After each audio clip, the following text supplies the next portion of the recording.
दंडवत गोविंद गुरु बंदो अभिजन सोए। पहले भये प्रणाम तिन नमो जो आगे होए। गुरु को कीजे दंडवत कोट कोट प्रणाम। कीट न जाने ब्रंग को यो गुरु कर आप समान। सत साहिब।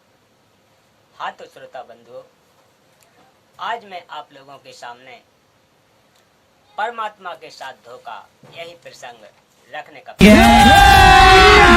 अभी मजा आएगा ना भिड़ो। बोलिए सतगुरुदेव की जय। बोलिए बंदी छोड़ सतगुरु रामपाल जी महाराज की जय। आहरण की चोरी करे करे सुई का दान। स्वर्ग जान की आस में कहे आया नहीं विमान।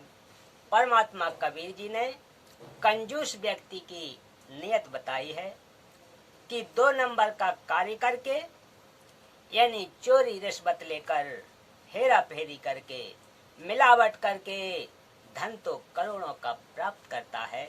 आप कहाँ थे ज्ञानी बाबा? दान सेवा 1.25 रुपए करता है।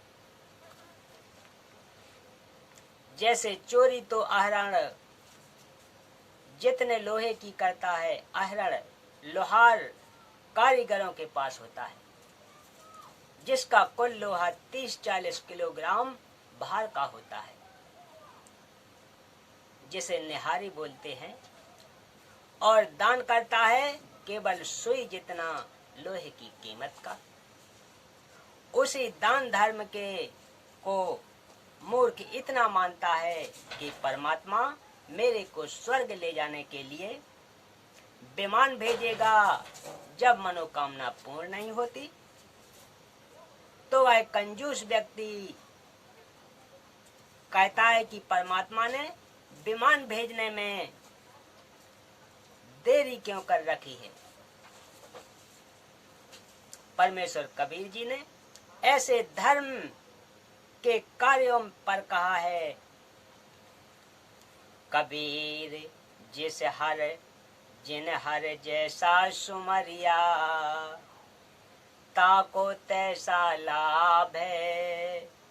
ओसा प्यास न भागही जब तक धस नहीं आवो।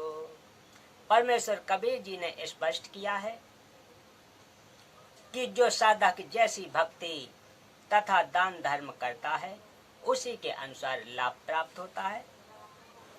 पूर्ण लाभ के लिए धर्म कर्म भी पूर्ण करने से पर्याप्त लाभ मिलता है।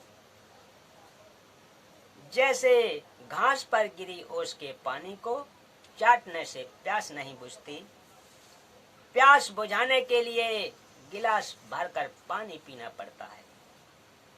इसी प्रकार परमात्मा ने पूर्ण लाभ लेने के लिए दान धर्म भी पर्याप्त मात्रा में करना चाहिए। एक कंजूस व्यक्ति की दूध वाली भैंस गुम हो गई। उसे खोजने के लिए पिता पुत्र चल पड़े। रास्ते में सर्वप्रथम हनुमान जी का मंदिर आया। पिताजी ने मूर्ति के सामने संकल्प किया कि हे बजरंगबली,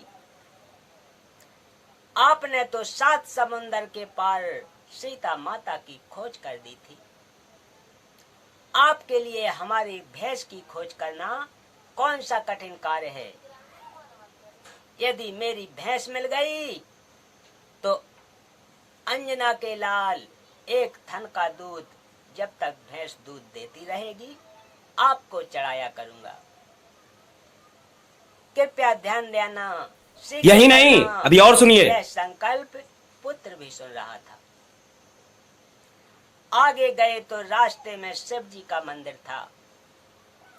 वहां उसने कहा कि भैंस मिल गई तो 1 थन का दूध शिव जी को चढ़ाने का वायदा किया। आगे गए तो रास्ते में कृष्ण जी का मंदिर था। 1 थन का दूध उसके लिए बोल दिया।